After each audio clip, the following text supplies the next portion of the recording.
2 days ago, cops came to my door looking for a past tenant. Today they caught him at my fiance's house. This should be very short and sweet, very straightforward, but it's extremely unnerving still.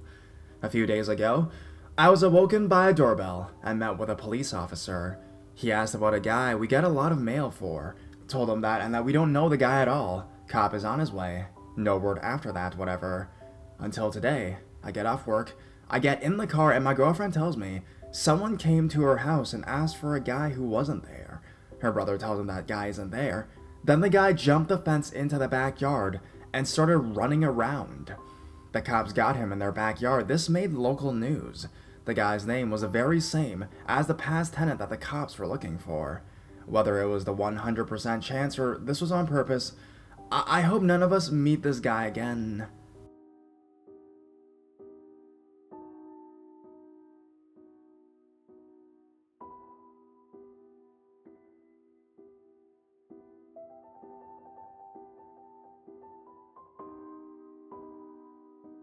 The Tenant. Hi again. I'm new around here. I have some incidences I thought I'd share. This one happened when I was 14 years old. Got a babysitting job in a nice older house with 2 young kids already asleep on a school night, so the parents promised to be home by 11 p.m.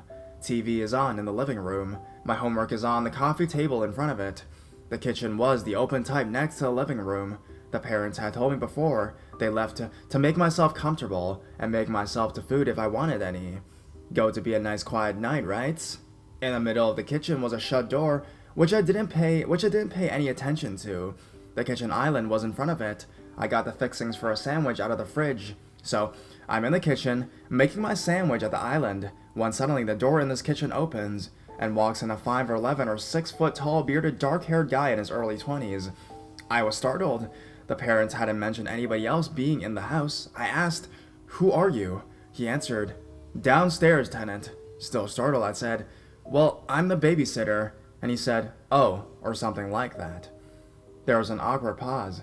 Then I said, "I'm making a sandwich. Want one?" He said, "Okay," and started making one for himself.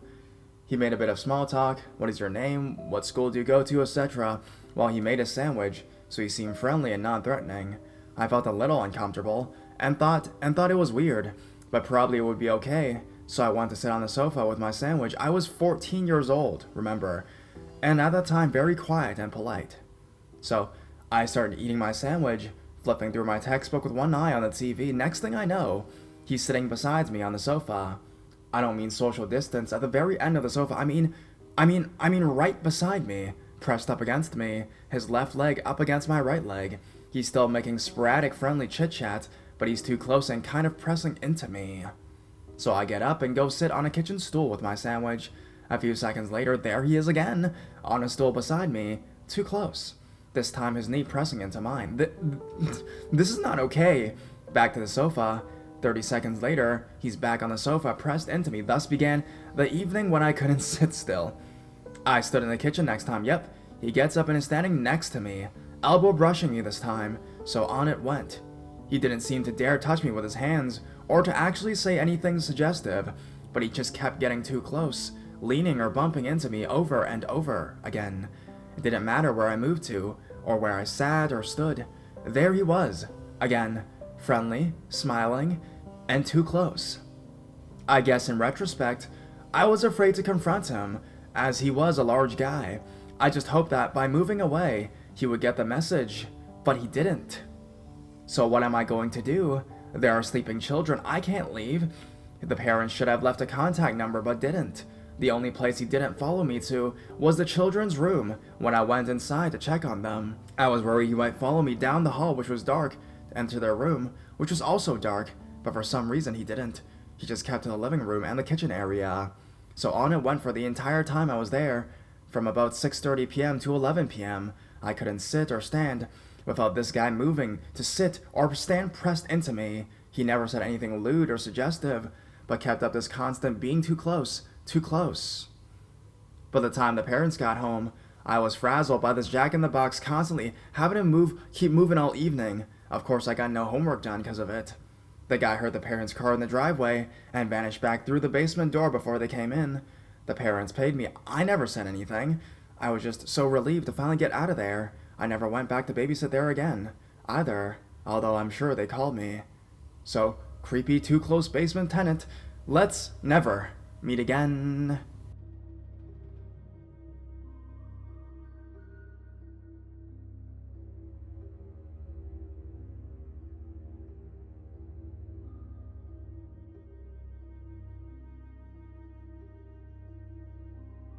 Previous tenant. I've never actually encountered the person who is doing the following, and I hope I never do. When my family was getting ready to move into the house that I'm in now, we had a lot of work to do.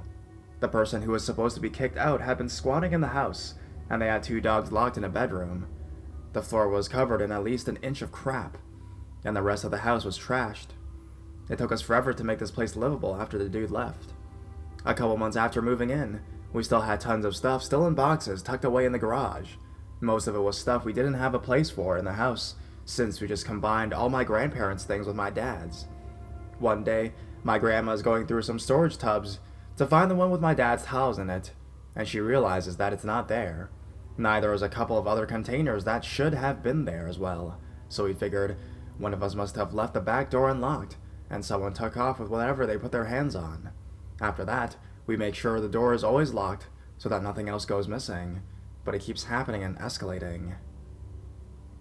The thing about my house is that the door that connects the garage to the rest of the house doesn't have a lock, so if you can't get into the garage, you have access to the rest of the house as well.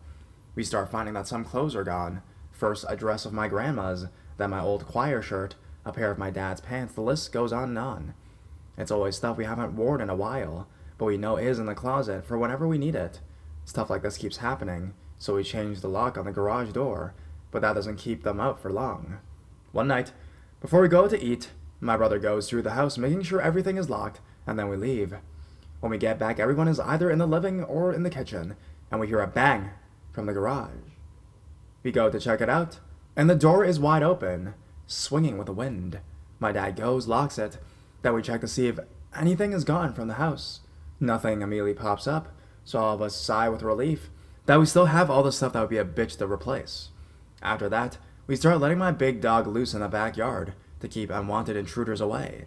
It works for a while, until I come home after hanging out with a friend, and our back gate is wide open, and my dog is running out of the yard. I get his leash, chase him down, and put him in the backyard, behind the relocked gate. Then my friend and I go inside the house to cool down and watch some TV. 10 minutes later, my grandma and sister walk into the house, saying Spike, my dog, has gone out, and that the gate is open. Someone had opened our gate again, trying to get into the house. I know it was good and locked, because we have to put a big cinder block in front of it to keep Spike from nosing his way out of the yard. The wind couldn't have moved the block, and neither could Spike, no matter how much force he puts against the gate. So we get a latch and padlock and keep it shut. Everything calms down for a couple of months. Nothing goes missing, no mysterious unlocking, and no more chasing down a dog. But then Spike dies and there's no more guard dog. My grandma walked into the garage one day to find some blankets out, as if someone slept on the couch, and which we have out there. By now, locking the garage door had become a habit, something everyone did on instinct, so we know that the door was shut and locked all night, and it was still locked in the morning. And that's when we started finding leftovers. We go out there and find silverware and paper plates, cups and food wrappers. All kinds of stuff from inside our house was in the garage. Now, some of it was probably my siblings eating out there while playing video games. We had a game system set up out there so nobody could hog the Xbox. But we also found dyed Dr. Pepper cans. Nobody in my house drinks Dr. Pepper, especially diets, so we knew for sure somebody is using our garage to sleep every once in a while. All this happened in the course of 5 years, and just recently my sister and I were watching videos online. We were sharing the earbuds so we wouldn't disturb my grandma who was taking a nap, and out of my left ear, I hear a front doorknob twist. It was as if somebody was testing if the door was locked. I paused the video, told my sister what I heard, and we both got up to check it out. But the time it took us to get out of our chairs and to the door was enough for somebody to run around the side of the house, so we didn't see anyone. Then just a couple hours ago, I was home alone and heard the doorknob twist again. Someone is trying to get into my house, and I'm guessing it is someone familiar with it. Someone who lived here before. Update. We're getting a camera as soon as income tax comes in, and we haven't found any evidence of recent entry. Update. The only thing we found in the attic were squirrels.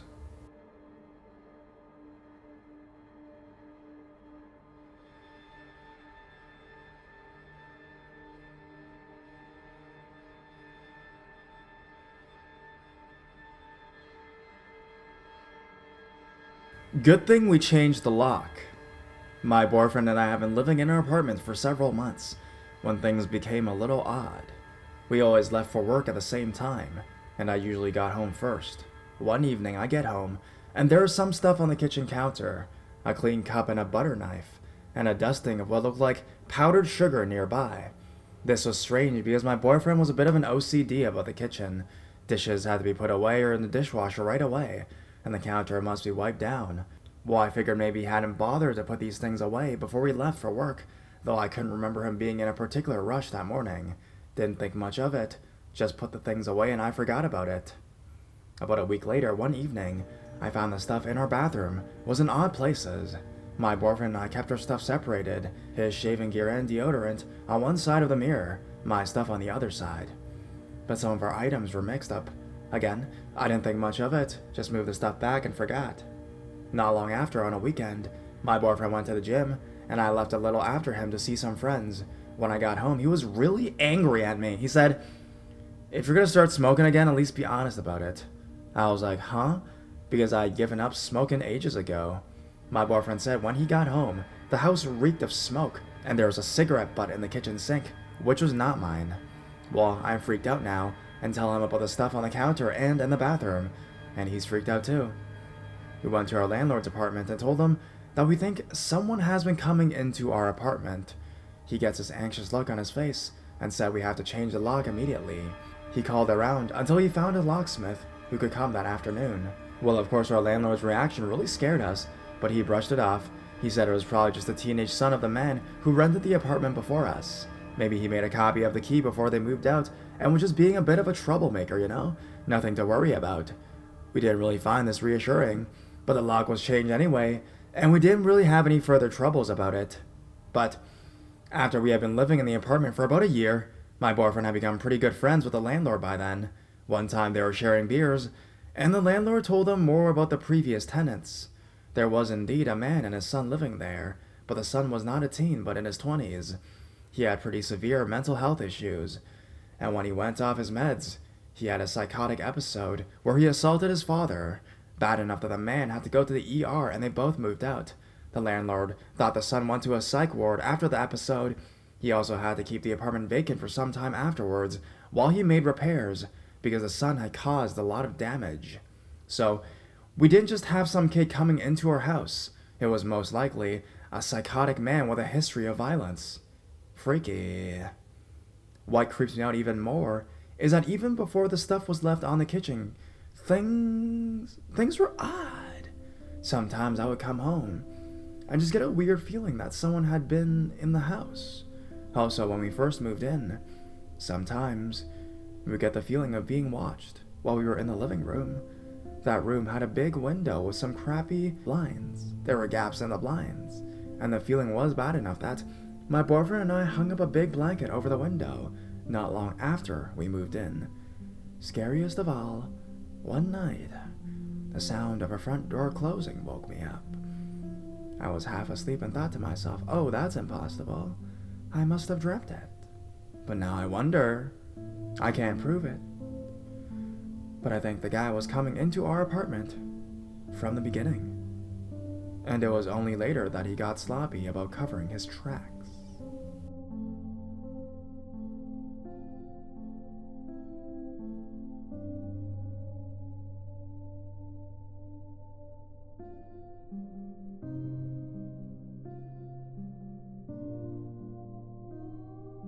Our creepy renter.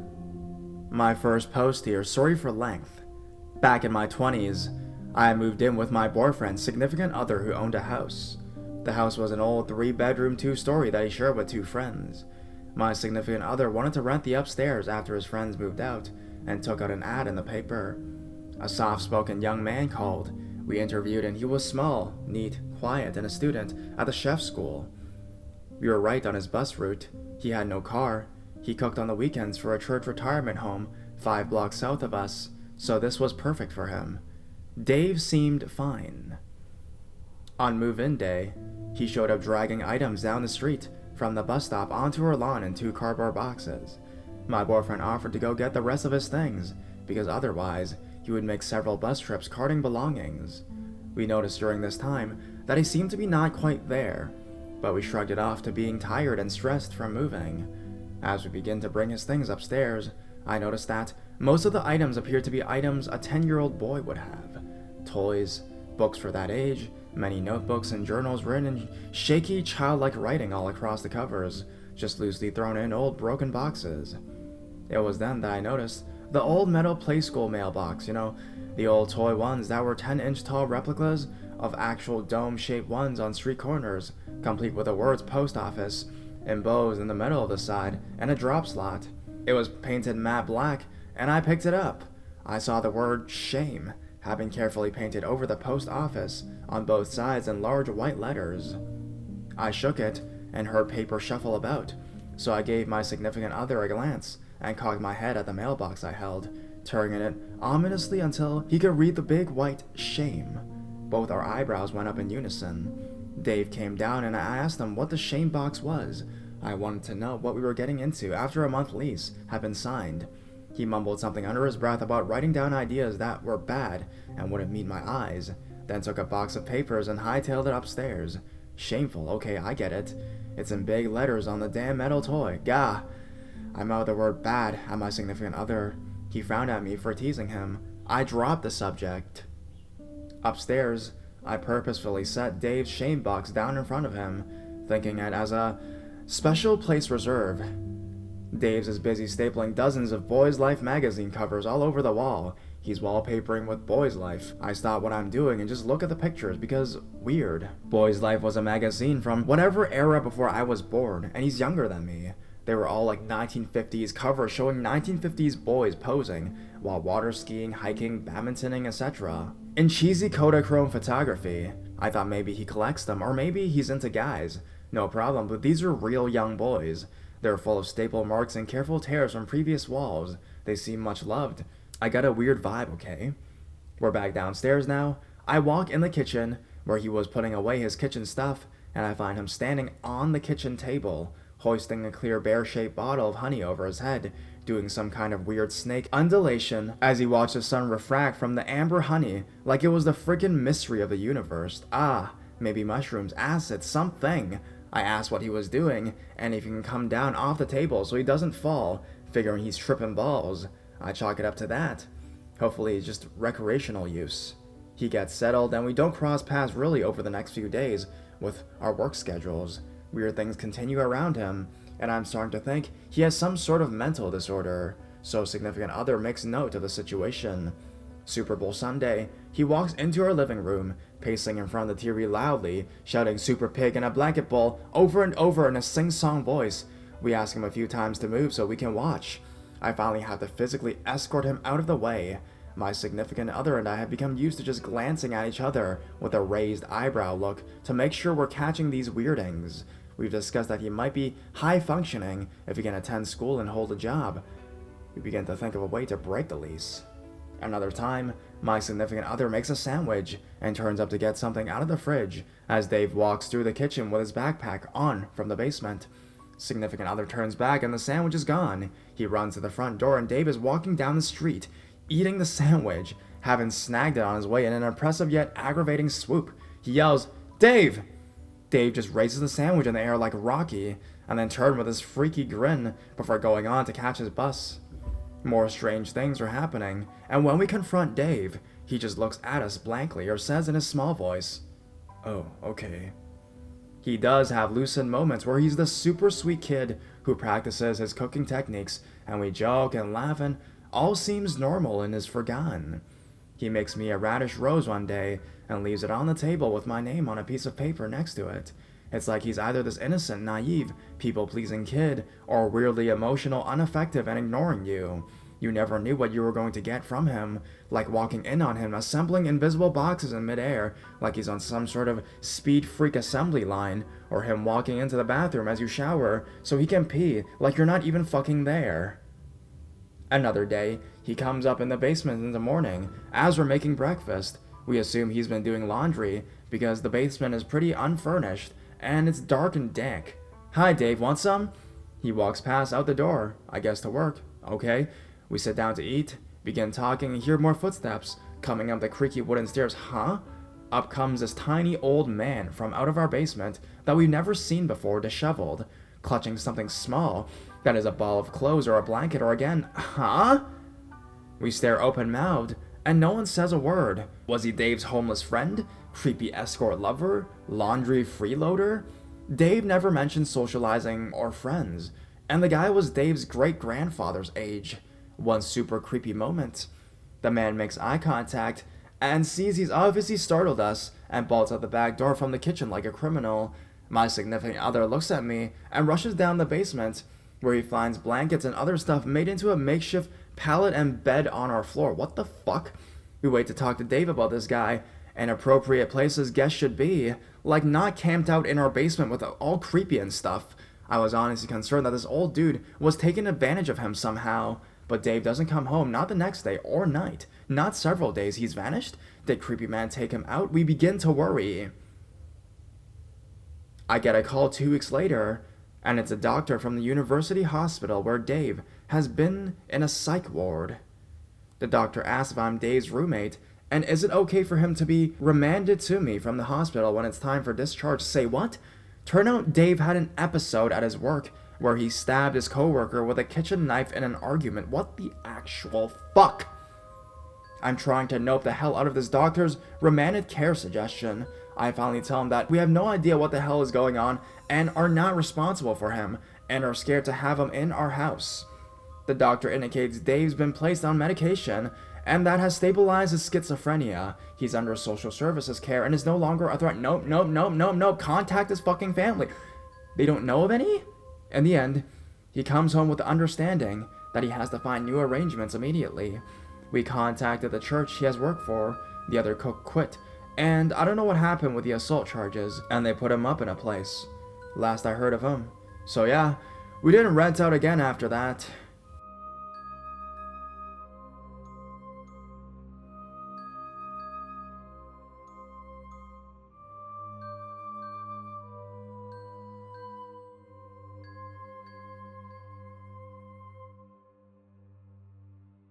No, you don't own this home.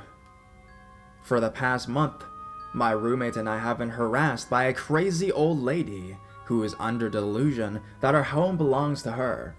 The first time she showed up was right when we had sold the place in the beginning of this month. The old woman had spoken with my roommate Alexa, claiming she now carried the deed to the house and that she was just looking at the property. The whole process was taken care of by my roommate's relative, so we honestly didn't have any information about the new owners, and therefore did not question the lady. However, the second time she came around, a few days later, she asked to start moving her boxes in. I was told we had 30 days to vacate the property, so I knew something was up and wanted to get Alex from her room. Alex spoke with a crazy lady herself outside, and when Alex came back, and she was pissed. The lady told her we needed to leave the property immediately. After she argued with the woman outside, she called her father to demand what the hell was going on. Father called a relative selling the place, relative called the realtor, and the realtor then called the new owners to see who this lady was and why she was demanding we left. Turns out, the new owners claimed to have no affiliation with the woman. Now we're all confused about the situation and wondering why this crazy lady believes that she owns the place. Over the next few weeks, she kept coming back and saying the same thing over and over again. I have the deed to this place, and you guys need to leave tonight. Anytime we contacted the police, they would tell us that she needed to be there for them to take action. Unfortunately, but fortunately, crazy lady would always leave after we told her no. It was all harmless until today. Alexa was up north with her father, moving some items into her new apartment. I myself had been out the night before for a bachelorette party and was just returning home this morning. As I came home, I saw the crazy lady's car and an unfamiliar car in our driveway. The unfamiliar car, upon further inspection, was a locksmith, and I knew what was happening. As I walked to my door, I see that the lock had been removed, and when I made my way into my home, she was sitting in one of her recliners. She just looked at me and told me I needed to leave. I needed to leave now. In a rage and panic, I dashed into my room and shut the door to call Alexa's father. He told me to call 911 and block her from leaving if I could. I called 911 and told them what was happening, giving them the whole story. However, when I left my room, the crazy lady and the locksmith had left. It was then I noticed that our second entryway had its locks removed as well. The cops arrived, and I gave them the rundown of the whole situation. Since she wasn't there, and since I didn't get the locksmith's company name in my state of panic or driver's license or anything like that, the cops themselves couldn't do anything about the situation. They left me frustrated and emotional at the whole thing, and I didn't know what to do. As just being a renter, I didn't know how to solve this thing. But it didn't end there. She came back, not 15 minutes after the cops left, so I called 911 again. Finally, she was still here when the cops arrived. The situation was not diffused, however, since I'm just a renter, and the true owner wasn't there. They couldn't do much but scold the crazy old lady for not following the 30-day law if she was in fact the new owner. They advised her not to return until our 30 days were up, so nothing has been resolved, except for the fact that they made the locksmith put the locks back on. No punishment on her behalf for harassing us and breaking into the home, even though we told the cops she's not the new owner. My roommate and I are just trying to get out and moved into our new homes. Please, crazy lady, hold off on your craziness for just a little bit longer, and let's not meet again.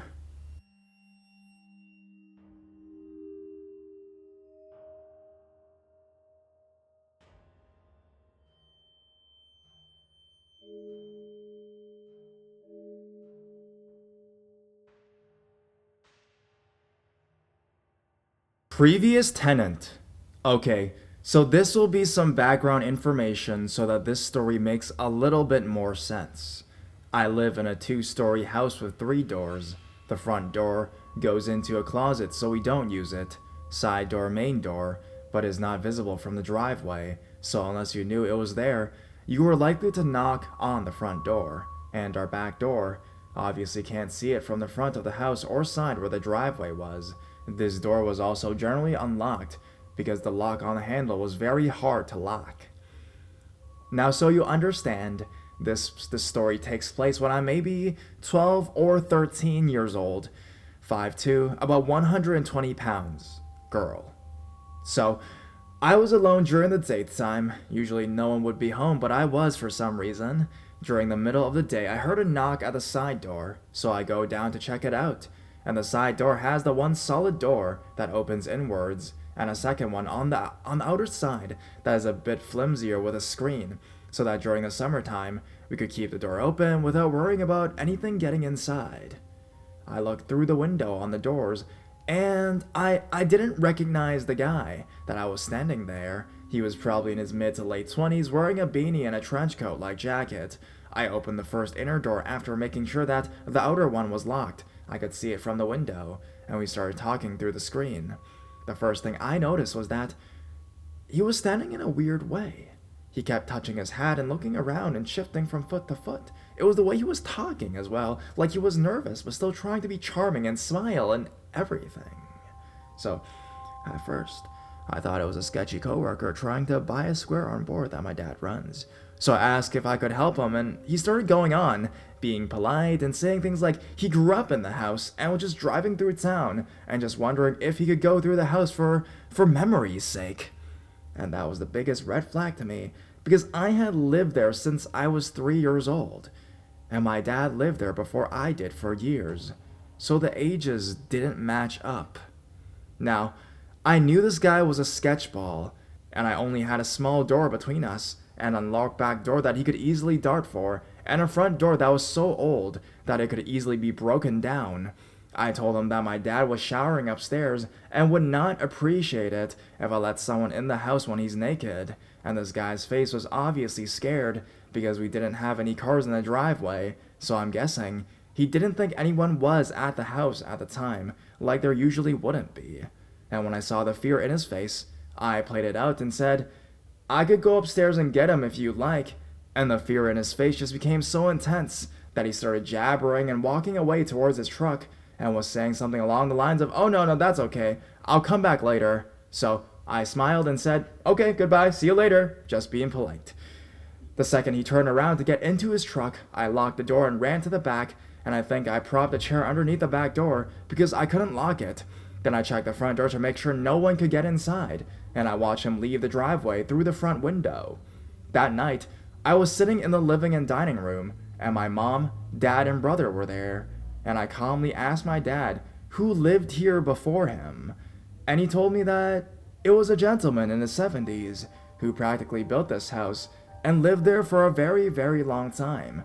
Then I asked if he had any kids or anything, and he said, no. Why?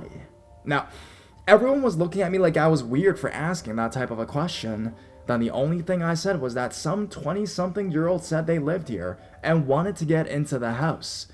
They were speechless. They had no idea how to deal with what I just told them. Personally, I think the guy had probably memorized our home schedule. We were very routine and wanted to rob the house, but got scared when he saw that I was actually home.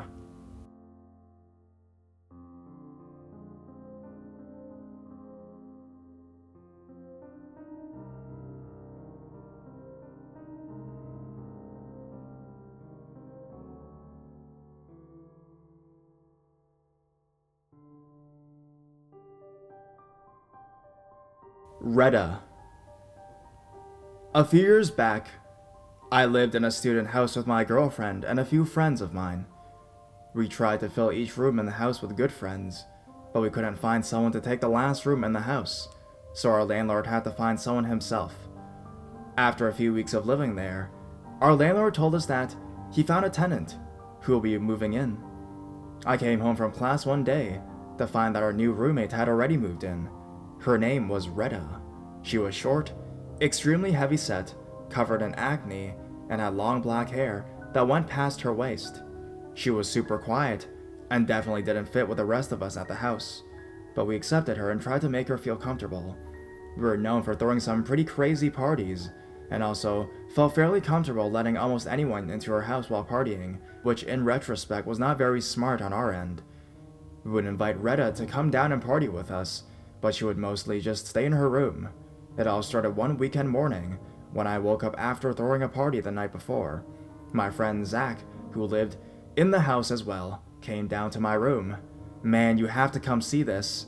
I got up and followed him to the upstairs bathroom, where he showed me that someone had defecated into his hair gel and rubbed his toothbrush, comb, and other hygienic products in feces. We were extremely grossed out, but figured this was a consequence of us being pretty lenient on who was allowed into our parties. As we were examining the bathroom, our other roommate Bill came in and told us to come check out his room. He showed us that someone had scratched extremely large X's into his computer monitor, and had also written, I wanna fuck Katie. Katie was Zach's girlfriend at the time, in big red Sharpie on his wall. We came to the conclusion that we needed to start being a little bit more careful and securing the house more. A week later, I was sitting in my room when Zach came in. He told me he had just got back from class and that he couldn't find his laptop anywhere. He thought I had taken it as a prank, but I assured him that I didn't. We searched all over the house for his computer.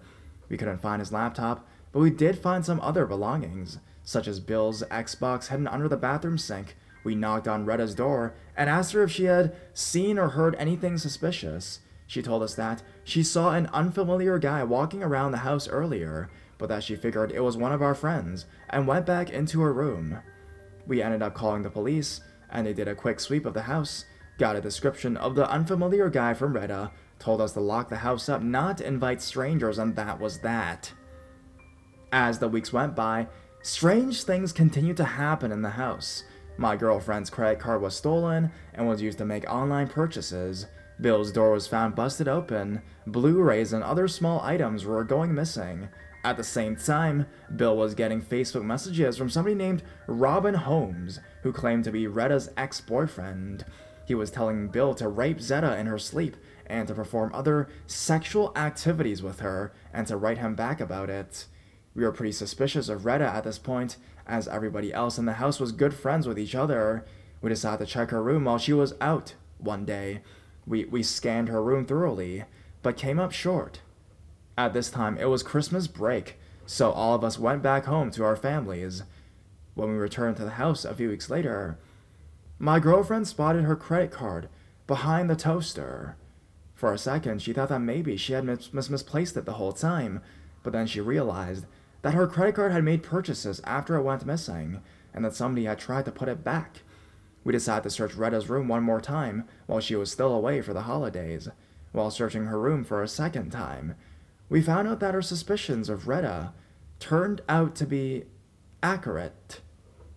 Not only did we come across a bunch of poorly sketched drawings of each of us in the house, we ended up finding many of the items we claimed missing at the bottom of her laundry hamper. We also felt like idiots when it only hit us that Retta's boyfriend was robbing homes. We confronted the landlord and changed the lock while she was away, but she never came back for her belongings. We also learned at this time that she had been kicked out of school and not attending for half the year. We all moved out at the end of the year and never ever saw Retta again.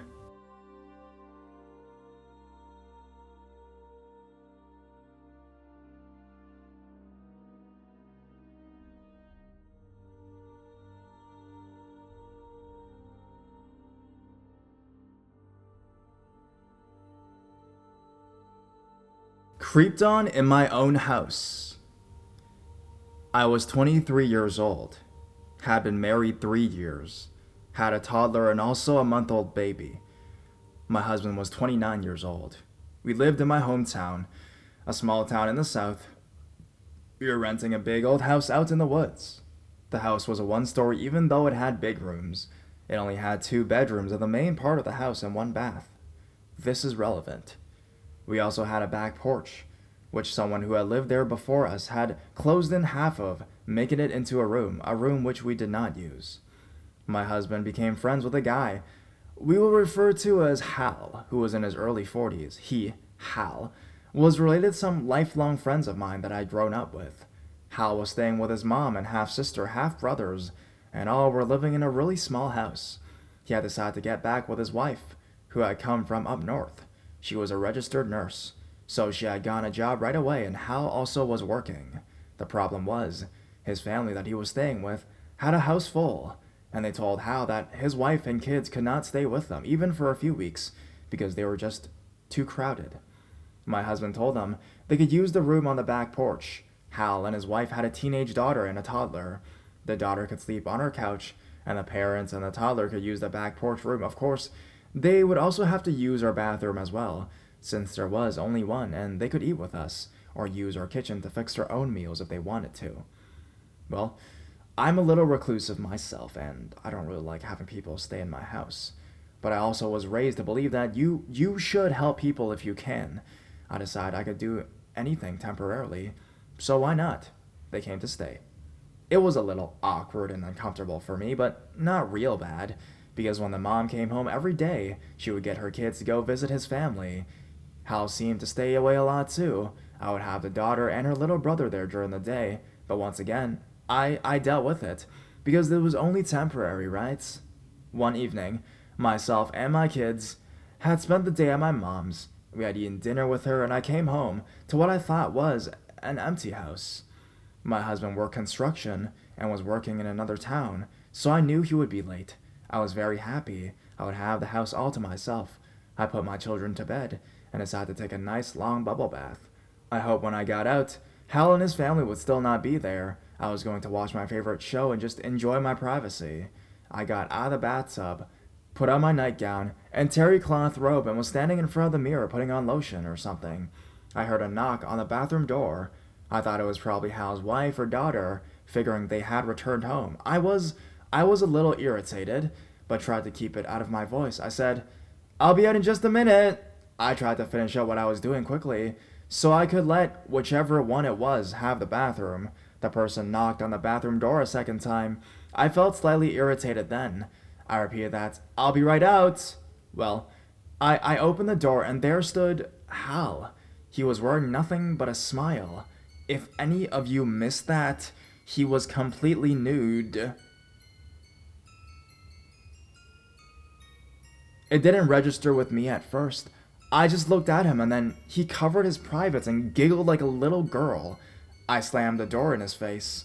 Now I won't go into details about what all happened afterwards, but suffice to say, my husband kicked him out of the house. When his wife found out, she told us that she had already seen that we were not going to live together. She was working just long enough to save her money and then go back up north.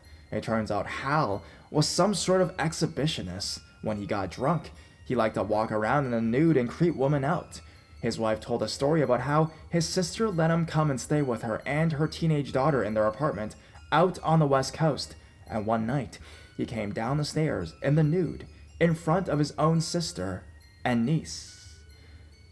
I don't know what ever became of him, but we allowed his wife and kids to stay with us until they could go back to their home.